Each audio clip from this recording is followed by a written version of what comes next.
Hey, MuniciPals, this is Ashton. Quick editor's note on this podcast. One of the courses that we talk about, you'll hear Chris call it Eagle Ridge. As it turns out, the next day he texted me and said the course is actually called Elk Ridge. So, it's Big C being Big C. So please note that when we're talking about Eagle Ridge Golf Course, it's actually called Elk Ridge. So let's go. Bryson, over to you. How hard did you push it? Till I black out? Yes. Numerous times, yes.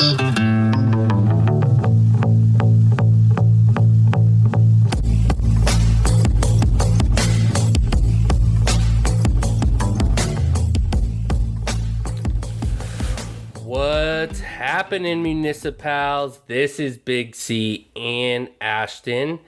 What is happening, buddy? I'm about to say not much as usual, but truly not much. Haven't been playing. Took kind of a week off from golf here. Really kind of locked in on Olympic golf because it's kind of one of the unique weeks where the PGA Tour decides to not have an opposite field event. Patrick Reed is parachuting in on a bunch of American flags, posting some pretty weird pictures of him in first class with an American flag eye thing. So, consuming a lot of golf via the TV, but have not played a bunch of golf. But this podcast is going to focus a bit more on you. But I gather from our text messages that you've kind of continued to be on your heater, huh? Yeah, I mean, pretty much every time I've been going out. And it's been about 2 or 3 times a week I've been playing a new course. So, it's been a pretty long list of places to talk about. But today I definitely got 3 that I'm pretty stoked to get into. That's awesome, man. And I'm also curious because I don't think we do this enough, and our listeners may or may not care. But before we kind of dive into the courses, give me kind of like a state of your game, because I know for me, we've talked about this, I'm best when I take a break. I've really realized that I need to take a bit of a break to kind of recalibrate, and I'm more likely to just play well and have more fun if I've taken a break. You play a lot of golf, so I mean, it seems like you've been playing well, again, via text messages, but how would you kind of describe the state of your game right now? So for me, it's the opposite. When I do take breaks in playing, it actually causes me to kind of lose parts of my game. And even small breaks like 5, 7, 10 days, I can lose a little bit. I'll either lose my driver. That's usually my first thing that just goes out of my game. Or it's usually accuracy with my irons. So those are my 2 things that I'll lose pretty quickly. But if I'm playing regularly, I usually am getting better and better round in and round out. So right now, in the last month, I've gone from a 7.9. Actually, so when I moved here, I was a 7.9. And I am now, I think after my last round, I just trended to under 5. So I think I'm a 4.8 right now. Wow. That means right now you're giving me about 2 aside, which is kind of crazy coming off our golf trip where, not trying to drive by shoot you, but I kind of beat your ass on the golf trip. Granted, you have the ball marker, which for context for our listeners, what we do, me, Big Chris, and then producer Jack, and then our buddy Chris Hussey, who's been on a podcast before, also as a little teaser, he'll be on a podcast with me soon. But what we do is we had a custom ball marker made. We have we call our little group the G unit, and we had a little ball marker made, and whoever shoots the lowest score when just 2 of us play together. Because let's be real, with Chris in Portland, getting 4 of us together these days is going to be a very special occasion. So I kind of took that ball marker for Chris beat me at the preserve. I beat him every other time, but then I punched myself in the face with the 7-iron, sleepwalk to a very barfaroni 88, and Chris has been having that ball marker. So, hey, Chris, what you could be saying is that the ball marker is a good luck charm, huh? G-Unit. It's a very good, very, very good, good luck charm. Ever since I've gotten it, my score has been dropping. So I will hopefully be at a level where you guys just won't ever be able to get it back. So that's what I'm playing for the most right now. It would be pretty incredible if you just beat me every time we play golf for the rest of our life. But hey, but Chris, another question for you. Hey, we talk about Johnny does say I'm as close to him comparative to your dad. So, and I don't think your dad beats Johnny very often. So. No, that's true. But Chris, you say you play better when you play a lot. I'm also curious for you. One thing that we've talked about with you is your body, right? Just in the sense of you tore your hamstring. I know from playing with you that when you play a lot, you kind of wear it. I think we all do, but I know you kind of wear it. How would you say, along with state of the game, like, how's the body feeling? Like, again, this is not making fun of you. I know you're a cart guy, so like it's easier to play a lot of golf in a cart, but how is the body feeling as well? So I space it out. When my body starts really, attacking me when I play in consecutive days.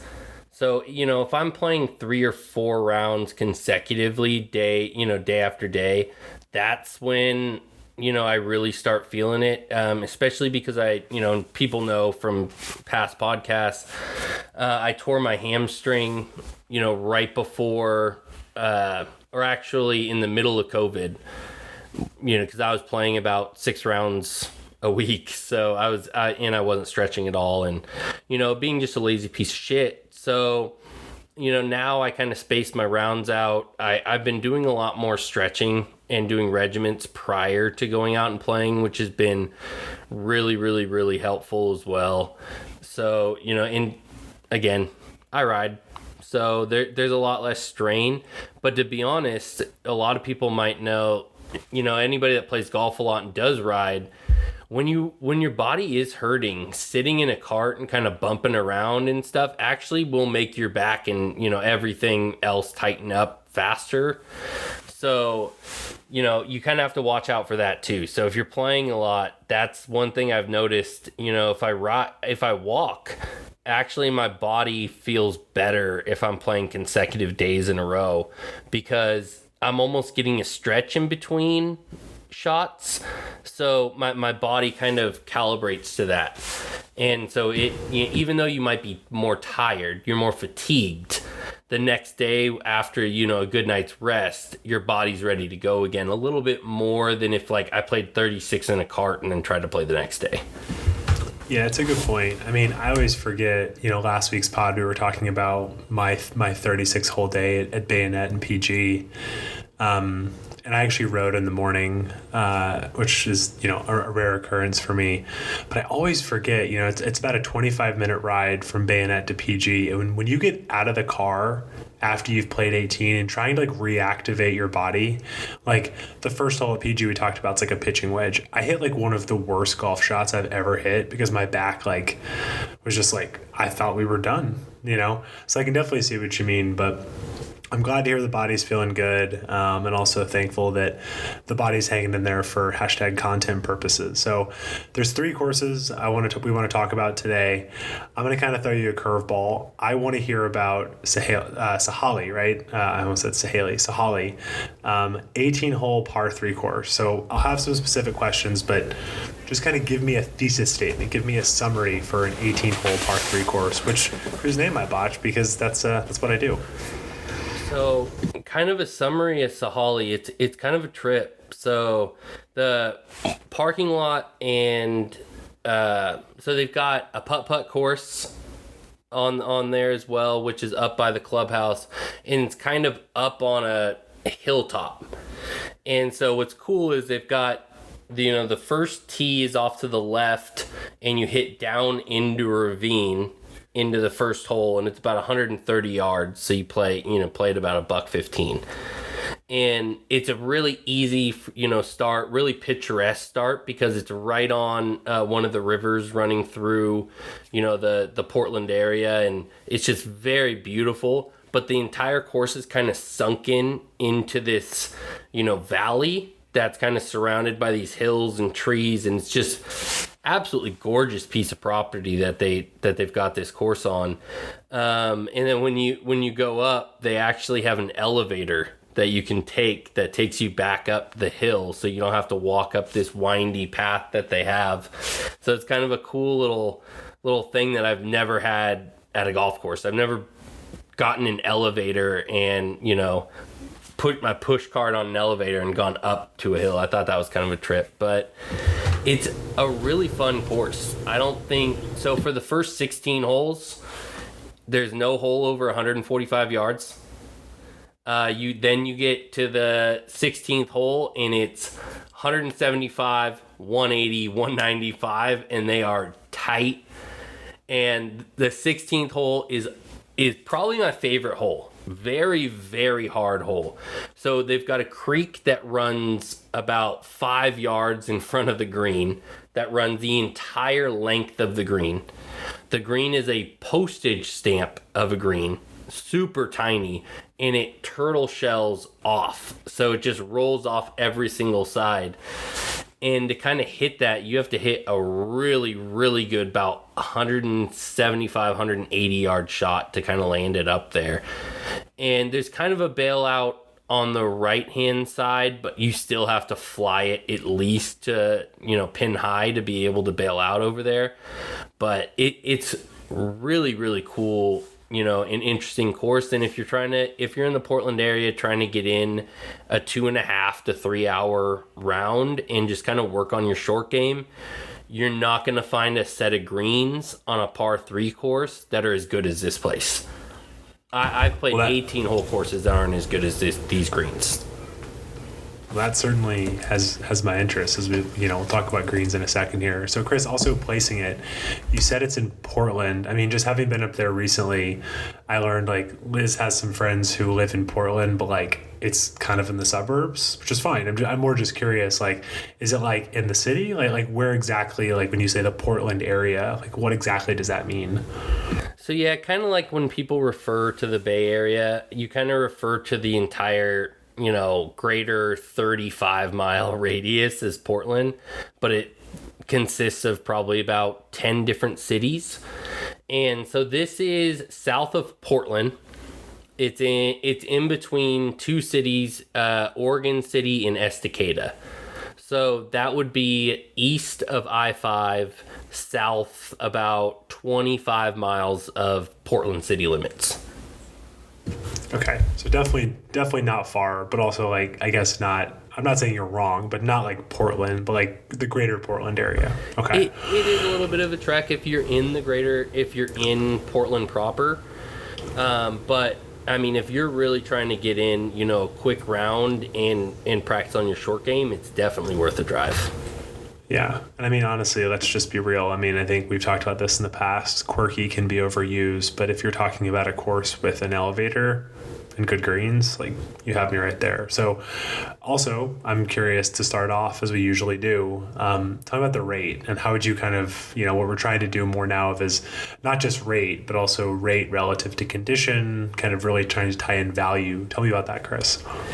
Yeah, so the rate that we got, because again, what we said in past pods is shop around, find a good deal. And that's something I've learned over, since online booking has kind of been a thing in golf, and, Golf Now and teeoff.com and some of these, websites offer discounts through golf courses. I kind of shop around and kind of look through all of those before I go straight to the website of the golf course to book a tee time. And sometimes the web or the actual website for the golf course utilizes those. So the deals that you're going to find on Golf Now and stuff will already be on the website. So I shopped around and I found on Golf Now, it seems like every day Sah-Hah-Lee at 1240 and 1250 offer $14.99 for 18 holes walking. We like that. It was real nice. So, I hit up the boys at Dead Stock Coffee out here in Portland.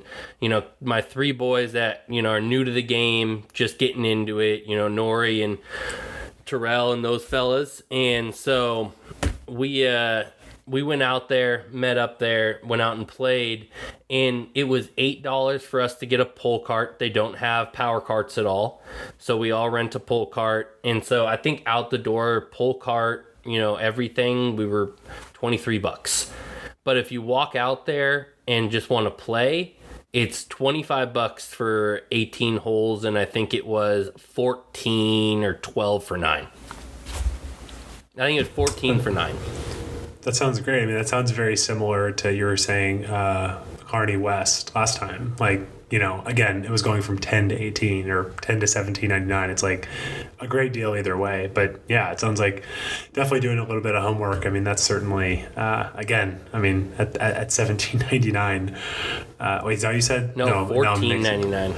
Okay, yeah, I mean, it's less than $1 a hole. That's delightful. And so on that idea, Chris, I mean, that's a great price anyway. But for what you said about the greens, that's got to make it, you know, a really special place. But tell me more about the greens. Like, were they just pure? Were they fast? I mean, also, too, I'm learning through you, was it the classic Portland turtleback shape? Tell me more about the greens. Yeah, so they were definitely the classic Pacific Northwest turtleback greens. Postage stamp circular greens. Couple of them had a little bit of shape to them, but really there's not much to them. They're hard as a rock, you know, typical of Portland as well. And that's because some of these older courses that were built, you know, in the 70s and 80s weren't built with the modern, you know, irrigation. So they still go out there and plug in the hose and hand water the entire course. So when you have courses like that, you need the course to be accessible and to have, you know, when you have a low maintenance course, the greens have to be rock hard, because especially on a par 3 course, because people are hitting the greens over and over and over again when you're playing them, they have to be a little harder and less receptive to grabbing your ball and kind of, you know, sucking it back a little bit. Because if, you know, 30 or 40 people go out there in a day, you know, maybe 80 at sometimes, and they're all hitting the greens, you have to defend yourself against ball marks and divots, because there's a lot of people that play par 3 courses that are newer to the game that won't repair those. So it plays a little harder, less receptive, more bump and runs if you miss a green. But with that, the conditions of how your ball rolls are really, really good and exceptional for a par 3 course. And I'm not going to compare it with an 18, because par 3 course, they're going to have little bumps and lumps in them. It's just the way it's always going to be at every par 3 course you ever play, unless it's, you know, the Hay at, you know, Pebble, and you know, some of those, you know, maybe at Pinehurst. So I mean, particular courses like that, you're gonna see a little bit better conditions, just because they have the staff and maintenance to be able to keep those up. But for what it is and for the price point, you really can't beat the greens. I mean, they're really good. You just gave it away, though. I mean, you love bump and runs. Like, so no wonder you love it so much. That's like, you know, it's like sometimes I hit my driver well, it's like someone's like, you want to play back? And I'm like, yeah, for sure. Like, let's play as far back as possible. So it's like when I hear bump and run, it's like, no wonder you love it, because it certainly suits your game. So I'm curious, you know, we like to talk about layout, but I don't really know how to talk about layout necessarily on a par 3 course. So, you know, was the routing interesting? Did it make sense? I mean, I guess what might go with that is like, why was there an elevator and sunken down? I mean, you could probably talk about the elevator, it being sunken down, tied to layout, but did you kind of notice anything about the layout? And I guess with that in mind, this is usually our last question, but did the layout give you any really interesting holes, or did you have a hole that really stuck out to you? So yeah, like you said, par 3, it's pretty straightforward. You know, they're kind of up and down. They're only 140 yards for most of the holes, so they're really not a lot of golf course architecture to talk about on 140 yard, you know, par 4s. I would say, like I said earlier, 16. Par 3s, not par 4s. Sorry. Oh my gosh. 140 yard par 4s. That would be a golf course. Only. That would be the way to play. But anyways, par 3s. Dude, I shot 58. I'm a tour pro. Fucking pro, bro. Anyways. But so yeah, I would say 16, like I said earlier, one of my favorites. with that creek running through it, 175 being a little trickier with the turtleback green and kind of sloping off the back, it made it a really big challenge compared to a lot of the other holes. And I would say 14 is probably another really good one. It runs right along the river, and it has trees that kind of, hug the middle of the fairway, I guess you would call it, even though it's a par 3, there's not really fairways, but it kind of shadows over that area, so you kind of hitting through a tunnel, and it's a really cool kind of design out there. But other than that, there really isn't much to talk about with layout. I mean, it is what it is, the par 3 course, but conditions were real good. It's what I expected. I think we can blow through the last two things. Pace, sounds like pace was great. I mean, you highlighted. Absolutely. Quick play.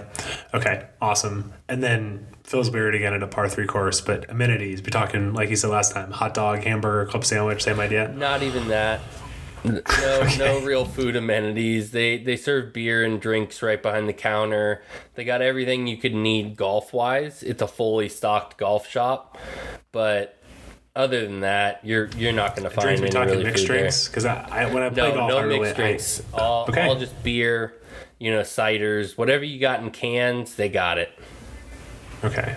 So it sounds like that's a big thumbs up, though, especially, I mean, it sounds like Sah-Hah-Lee's a big thumbs up, especially if you're getting it for that lovely $14.99 rate. Absolutely. They do have a little food cart. It wasn't open when we were there, but they did have a food cart. It looked like it was coffee, and then it might switch to lunch in the afternoon.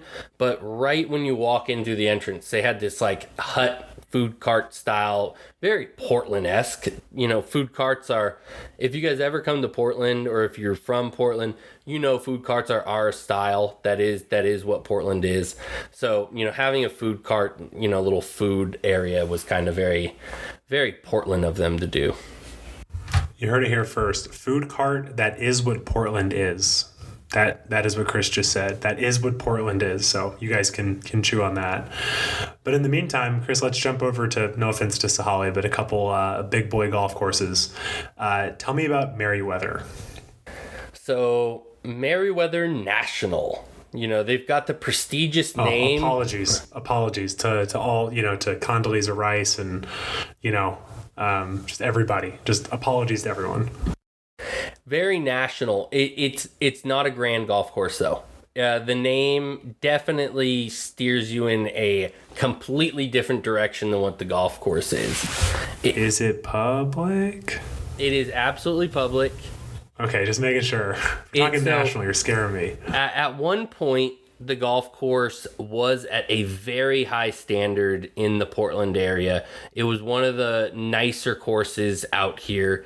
Over the years, it's kind of gone downhill just a little bit rough around the edges.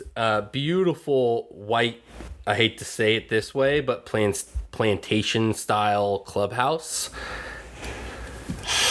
I guess you call it colonial style if I don't want to go that way. That was a very bad take. Sorry to say that. I couldn't find the words properly to dictate what I wanted to say, but there we go. Colonial style clubhouse with the wraparound, kind of a porch around it, white, exterior, very, very grand, very golf course-esque. And so you go out there, they've got a short course and a full 18 that can extend out to 7,100 yards. So it can really, really get pushed if you want it to. I love going out there because I get confidence every time I play it. It's wide open. You really can't get in trouble out there. There's not a lot of trees that are going to, affect you. The bunkers, to be honest, they're out there, but they're not in play half the time. I mean, you really got to try to find them. And so I love going out there because the conditions are fairly good for what the rate is. I think we paid $40 for a walking rate. And then where they get you, just like everybody since COVID, is in the cart rate. And it's $20 a person to ride if you want to ride the course. So, of course, little tip from a rider. Let me give you a little tip. if you got a playing partner and they're charging outrageous prices for fucking carts, one of you walk the first hole, one of you pay for a cart, split the rate, have them hop on the second hole. Because it's bullshit to be charged $20 a person to ride in a cart where the rate is $40 to play. Wait, Chris, I'm curious, have you ever, because this is where like the Catholic school kid in me, have you ever had them like yell at you? Like when you did that? Because that sounds smart. So, you ever had them yell at you that you didn't pay?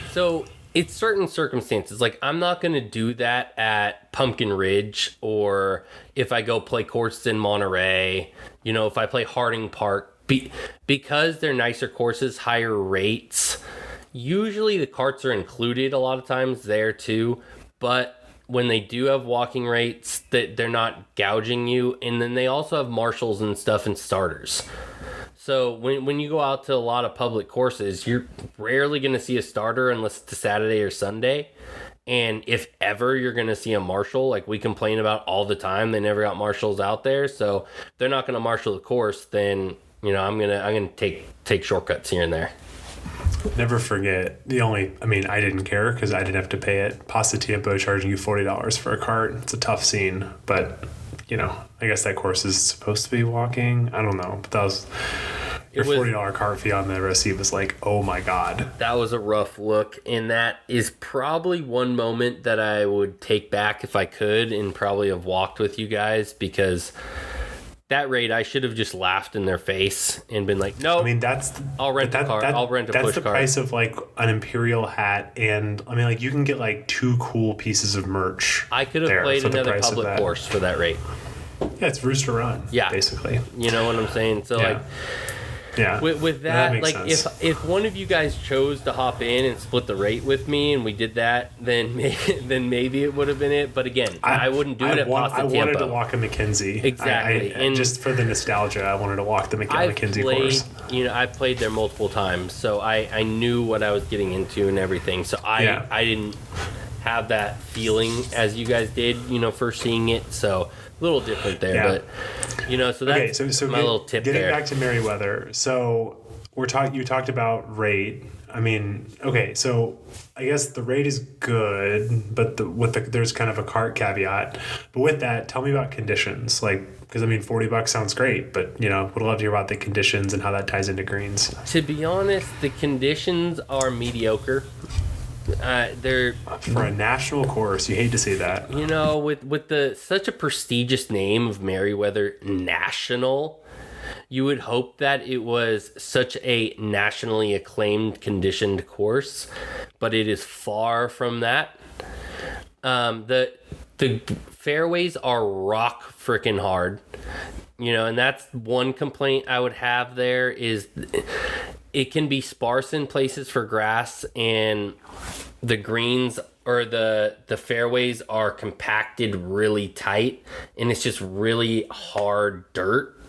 So even if there is grass, when you're hitting off of it, it's just kind of, hitting off of, a really hard, piece of ground. It's not forgiving, hard to take divots out of. And so that is one, stick I'll give them.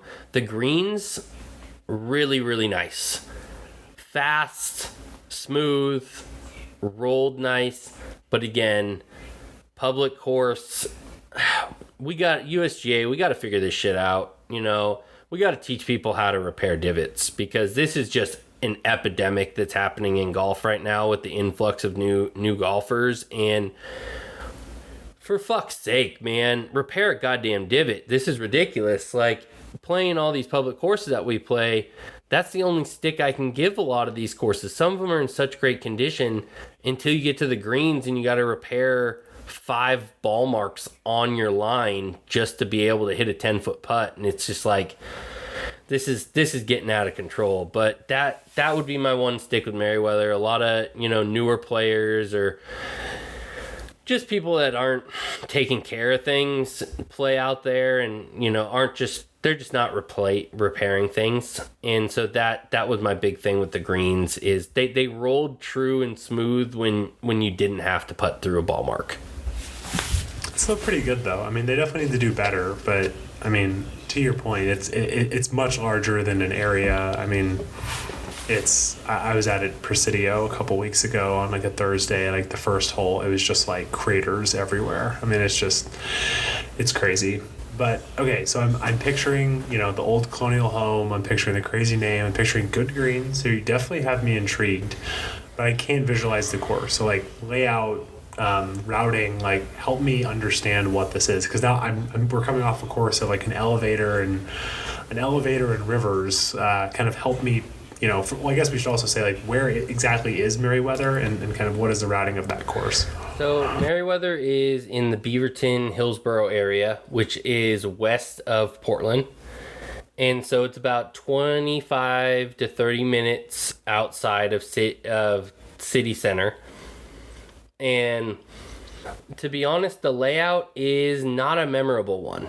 It's pretty much like a cookie cutter, flat piece of property. There's not a lot going on there, and that's why I say I really love playing out there, because sometimes you just want something that you don't have to think about, that's not gonna make you think about every single shot. You can kind of just throw a peg in the ground, put your ball on it, and just whack it.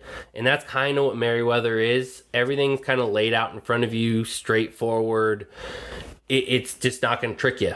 There's really long holes, and if you're not a long hitter like me, a lot of the par fives turn into more of a par challenge than a birdie opportunity.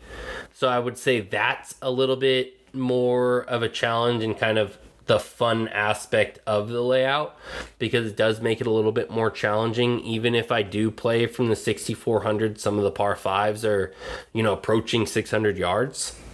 So you're approaching 570, 580, and for a dude that hits it 260 with his driver, that's a pretty deep cut to be able to get on in two, or even like get on and reasonably get close on my second shot and reasonably have a good chip in. So it does make it a little challenging. And then on the back nine, the trees do come into play a little bit. It's a little tighter back there, but other than that, it's just straightforward layout. I mean, I wish I could give you a little bit more, but it's just not a whole lot. I can visualize it. Yeah. So it sounds like the real thing. I mean, because again, I know we talked about the divots, but I mean, for $40, especially for me as a walker, like I like what you said about it being kind of a confidence-inspiring course. Kind of hit it everywhere. Focus on kind of your putting, and it sounds like obviously if you're kind of putting well, you probably put up a really good score, because you're just not going to be kind of putting balls everywhere, which is great. So no, that definitely helps me. I guess with what we're talking about the course, Chris, favorite hole. I mean, again, I'm picturing now a bunch of like perfectly straight, long par fours and fives, but what kind of hole stood out to you? So I would say the 10th hole and the 11th hole are probably my two favorite holes on the course. So 10th hole is a straightforward par four, but the lines of trees on each side. You got a bunker on the right, bunker on the left, kind of giving you a little lane up the middle onto the green. And it's just a really welcoming, handshake entering the back nine. And it kind of gives you that confidence to where you get to the beast of a par five on the 11. And I hope I'm not mistaking this. I'm almost positive 11 is a par 5. I could be mistaking it as a par 4. Sorry, I don't have the scorecard in front of me, guys. But it's a dogleg right. Well, either way, that just means it's long as hell. It's a long hole. It's a long hole. So it's a dogleg right. You kind of have to hit it as hard as you can down the middle, out to the elbow. And then I think I'm usually left with 190, 200 in from there. So I'm almost positive it's a par 4, but it's just a really nice fun course. If you know me and you know anything about me and what we've talked about on the pod, I love me a good left to right dogleg. So that'll usually always get me, unless it's a short par 4 that's really unique. Those are kind of my two favorite favorite things on a course is a really, really good right hand dog leg, or a really gettable par 4 that has some, some sort of challenge that throws it in there to kind of tease you to hit a driver at it. Every course should have at least a couple of short par 4s. So Yep. I totally disagree with you on hole shape because I like it the opposite way, but that's also, we play golf from different sides of the ball. So, Chris, tell me about the amenities. Anything to note there? So amenities, they've got, your restaurant that most golf courses have. You're going to get your basic menu, burgers, hot dogs, club sandwiches, french fries, your typical thing. They do breakfast burritos in the morning. Greatest hits of the public golf scene. So, nothing special, but of a good quality. You're not going to overpay for it. You're going to get a good bang for your buck. I think anytime you're at a golf course and you can get, a soda, burger, fries for under $15, I think it's a very good value. And that's kind of where Meriwether falls in there. Yeah, I mean, there's still a whole pod to talk about that you're a psychopath for being a man in your 30s who drinks soda, but that's an entirely different conversation. That and yerba mate tea. This man, do not try to get him to drive the car to Bandon until he's got a cold raspberry yerba mate tea. Damn right, Revelberry, buddy. Yeah, that's right, Revelberry. I bought you 2 that time we were at the Chevron, and the lady pulls up, and we're like, okay, get the fuck out of here as fast as we possibly can. Speaking of as fast as you possibly can, how's the pace? Good? Hopefully good? Good. Had no issues out there. Played with my homie Jeff, and I think we got done in 3.5 hours. So Love that. It was great pace. Never had an issue. I think we jumped a group on like the 7th tee. And from there on, we had no issues at all. It was smooth sailing through the entire round. So pace of play, nice, 10 out of 10. Sounds like if I'm coming visiting you, it doesn't sound like Meriwether National probably makes the cut. But I imagine living there, that would be a great place where, especially if you could go and tee off or golf now, you see that. I'm making this up. I don't know if this is true, but if you see it for like $29, you just jump on it and like, yeah, sure. Like it'll be a fun round. So. That sounds great. Yeah, when COVID dies down and some people kind of level out from the smoke that is, the rise of golf over COVID, I think we're going to start seeing the rates go back to what we're used to. I'm telling you, when I lived in Portland in the past, before we moved back, I used to be able to go play Meriwether for $40 with a cart. Mm-hmm. And so I know we've said this too much, but the whole cart fee, like, love Presidio, but man, that mandatory cart fee on the weekends, we're not going to have the discussion again, but I wish that would change. But so Chris, Meriwether National, pretty epic name, gives you an indication course. Yeah, but like epic name. But speaking of epic name, the third and final course for tonight, Eagle Ridge. First of all, where is Eagle Ridge? So Eagle Ridge is actually in Washington, but it's over by Mount Hood. So that would be west of, actually not Mount Hood. It would be across the river from Hood River. So Hood River is about an hour east of Portland, and if you ever come to Portland, taking that drive along the Columbia River, seeing all the waterfalls along the freeway, and going into Hood River, I'm telling you, I don't think it gets better in the country. It might be one of the most picturesque, most beautiful, gorgeous, enjoyable drives you're ever going to experience anywhere in the country. And Ashton can attest for that. Yeah, about a month. God, what is time? In the last couple months, Liz and I had a wedding out there, and to your point, I didn't really know what to expect. But we left Oregon, and I couldn't see all of it because I was driving. Because you're trying to not drive off the road. But it was amazing. I definitely want to go back because there are certain places like Klamath Falls. Is that what it's called? No, Klamath Falls is down in the south. There's a couple different waterfalls that run along. So there's two roads. You've got the freeway, and then there's kind of an alt road that runs along the cliffs or the hills that come running off of Mount Hood. that create waterfalls that kind of come into these catch basins right at the bottom of this road that they built along. And it's kind of a scenic route that you can take that goes, through the entire landscape all the way to Hood River. And it's just gorgeous. So yeah, when you come back, we definitely got to get out there and take the scenic route and go play Eagle Ridge. So I'm hoping with the epic name and with the picture you just painted, tell me a little bit about, I guess on this one we can start a little bit about the layout. So I'm picturing like waterfalls and ridges, if they're gonna put that in the name. I hope there's a ridge.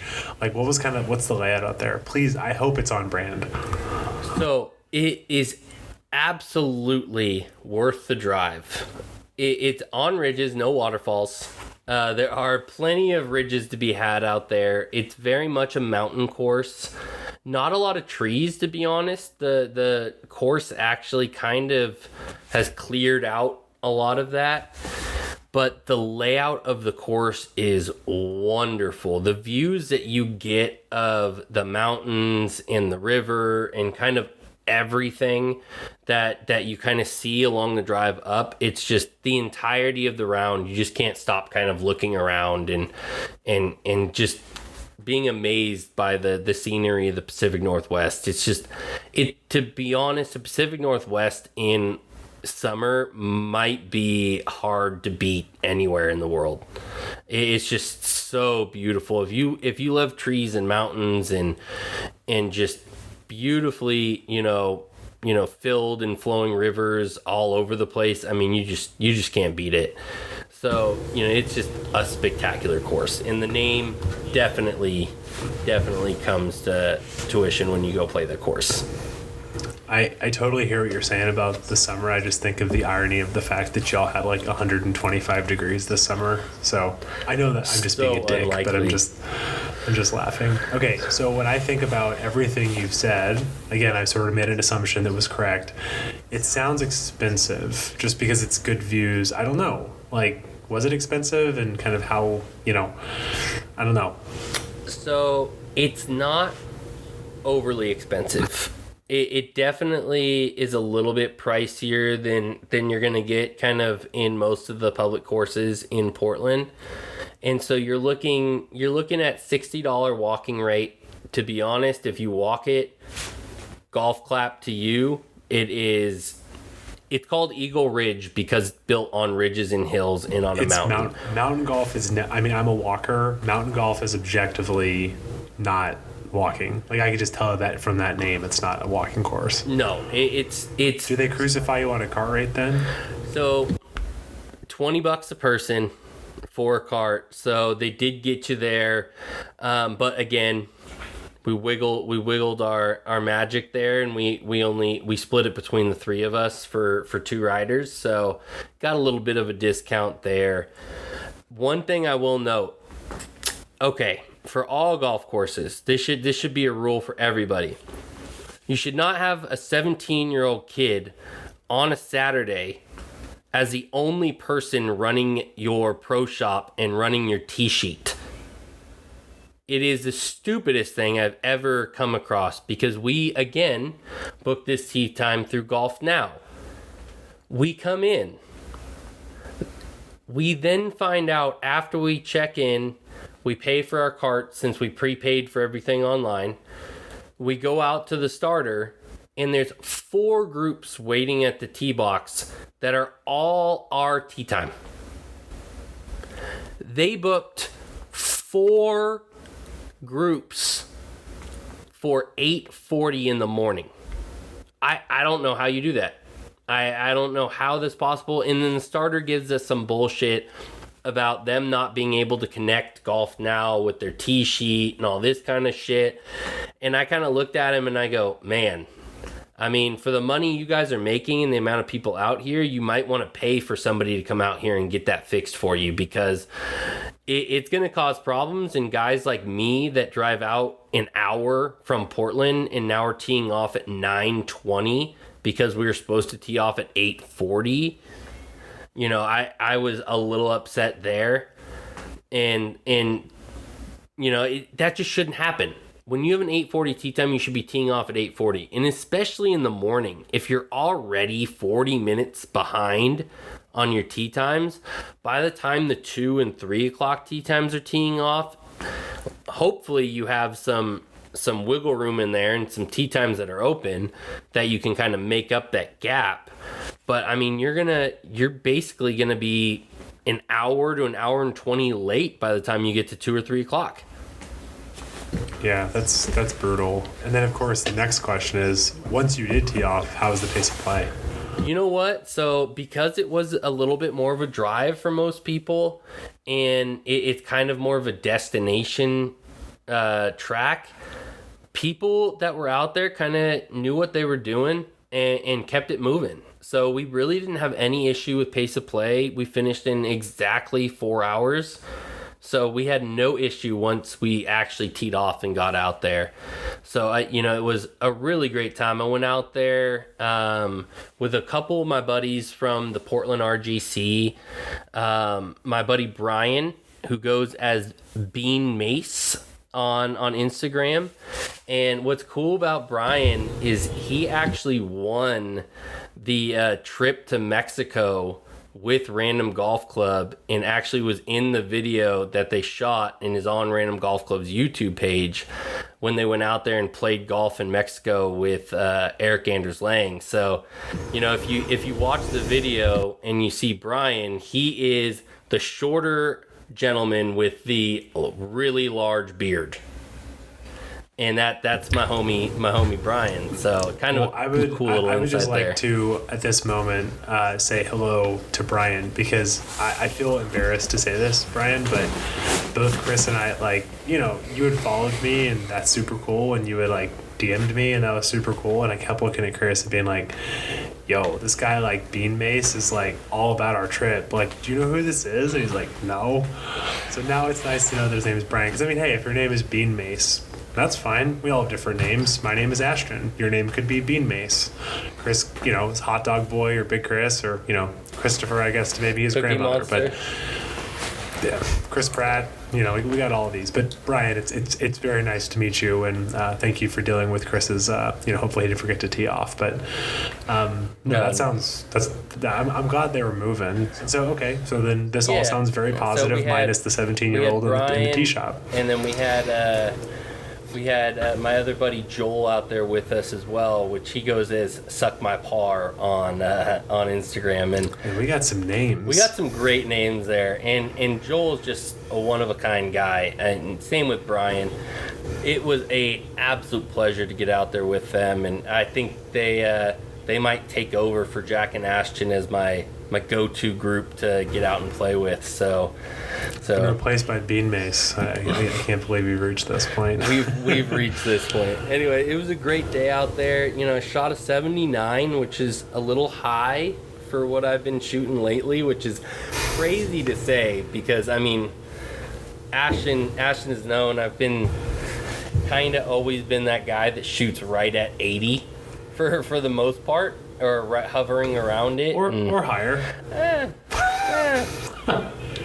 Occasionally, but it's nice to kind of be under the 80s on a regular basis now, and kind of pushing towards that par level. So I'm excited for that, and it was a tough course. I mean, the greens were really hard to read.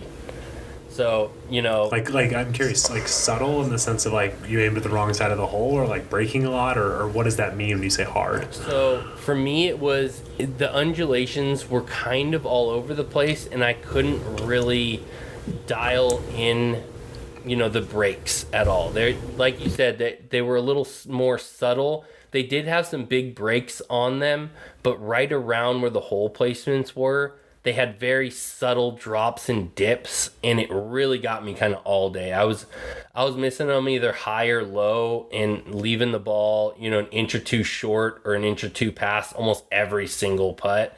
I did, have 32 putts on the day. I putted fairly well, but it just felt like I should have had a lot more one putts that just really didn't fall because I couldn't get that around the cup, thing. And it could have also been my pace that was, I just wasn't keeping a fast enough pace to kind of hold my line, and it could have just been, detoured a little bit when it was slowing down around the hole. But, it was hard for me. And I know Brian and Joel were both having issues with reading the greens as well. So, Joel putted his ass off too, though. That leaves you. I think those places are great where it's like, shit, man. Like, I told you one of my favorite things in golf. The reason I love Bandon Dunes so much, the OG, is when you're walking off a course and you kind of are walking backwards, looking and thinking like, okay, the next time I'm not going to hit it there, or the next time I'm going to remember that ridge in the green does something else. So that sounds great. And then last question, amenities. I mean, I'm guessing if there's a 17-year-old in the pro shop, amenities might have been lacking, but curious what you think there. Yes. So they had everything you could think of. They had a full breakfast menu, and they had a full, very nice. That was really cool. And you had 40 extra minutes to eat it. They're just being polite, we eat some breakfast. We didn't partake in breakfast, but we went and had some lunch after the round because we played some skins. And Beanie Mace himself, Brian, lost all of them. I'm just going to blow you up on the pod. I think I had 8 skins and Joel had 9. So Brian kind of got lit on fire. 18? We all... So actually, Brian forced us to kind of carry over 18. So we couldn't... None of us could call that as a win, because Brian hit probably the best shot he hit all day onto the green to about 10 feet, and then 2 putted from there. And then I think Joel and myself both parred 18 as well. It's well established. I just have to check you on numbers because, as you mentioned a couple of podcasts ago, when I asked you what your birthday was, you told me the wrong date.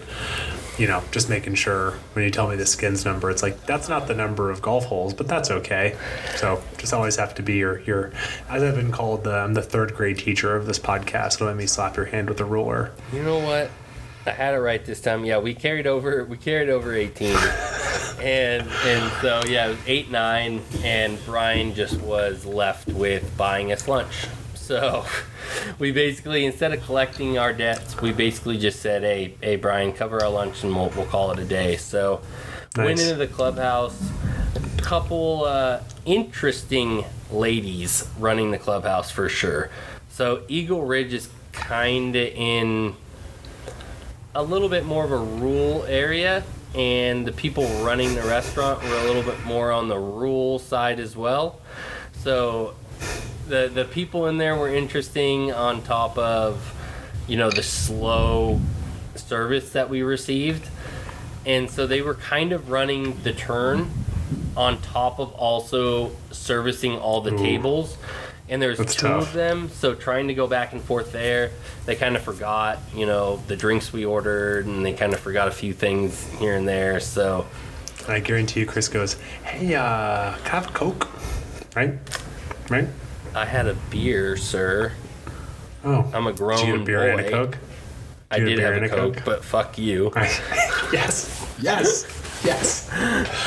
Anyway, Brian Venmo him for that. He doesn't get 2 drinks in the bet, but he did call me out for running up the tab. I'm just saying. So to summarize, we've got Sah-Hah-Lee, which is a great par 3 course with really good greens and an elevator. We got Eagle Ridge, which is more of a resort course. The only thing I guess there, good greens, kind of crazy views, really beautiful drive there. Great layout. I guess the one note for the people is, make sure you budget extra time for lunch and make sure your tee time is right. And then Meriwether National, which is the confidence boost, where you can hit it anywhere, good greens, and you might be fixing other people's craters, but that's everywhere. So anything else to say, Chris? I appreciate you kind of carried the load on this one, but while you're on this heater, man, we might as well talk about these wonderful places you're playing. Yeah, so the only other place that we'll actually get into on a full pod on its own, we're going to do a whole showcase on it, is going to be Bar Run, down in Roseburg, which is about 2.5-3 hours south on I-5 of Portland. So Bar Run, we'll get into it. Just a little intro on it. It's fucking great great course as of what I was able to play. So right now they're offering a 10-hole preview of what has been built. Dan Hickson, who designed Bandon Crossings and Sylvie and is doing the new greens on Rose City, you know, he's done a lot of work in and around, you know, Oregon in its entirety, and he used to actually be a golf pro in Lake Oswego. Decided that out of a whim that he wanted to be a golf course architect. So literally wrote on a piece of paper, put golf course architect on his door, and self-proclaimed golf course architect. Got the rights to build and design Bandon Crossings, and that's where his, you know, he did some work editing bunkers and doing some green works around Portland, but his first real project was Bandon Crossings and kind of launched his career there. So really, really cool story, and I'm hoping to have Dan Hickson on a future podcast here, but we're definitely going to have Darren Bunch, who is also from another podcast called Golf Getaways, who invited me out and one of my good friends, Jeff, to play Bar Run, and we'll get into that. The 10-hole preview was absolutely epic. They're allowing people to book through DMing them on Instagram, on Bar Run's Instagram. And so go pull up that, hit up Darren. He'll get you all set up if you're in the area, you want to make the trek, because it's definitely worth doing the preview. If you want to beat, so me and Jeff set the single day record for most holes played in a day. So if you want to go out there and beat us. Got past today. Did it get past today? This isn't going to age well because people don't know when this is, but I saw right before you press record, it got past. So what's the new record? By the time you listen, 70. By the time you listen to this, Chris is no longer. So ignore what Chris just said. Oh my God. He had the gold medal taken from his neck. So we played 65 holes in one day. And that's devastating. I never thought we were going to get beat. I didn't think 65 was obtainable by another human. That's a lot of fucking holes. It was a long day. We were there from 9 until 7 o'clock at night. So these sick fucks went out there and played 5 more holes. Darren, I'm going to have a conversation with you if they got to play longer than 7 o'clock. We'll have a conversation there. But Chris, thank you for sharing all this knowledge. Bar Run, I can't wait to hear the conversation with Dan Hickson. But yeah, dude, great talking to you as always. Absolutely, buddy. Have a great one. See ya.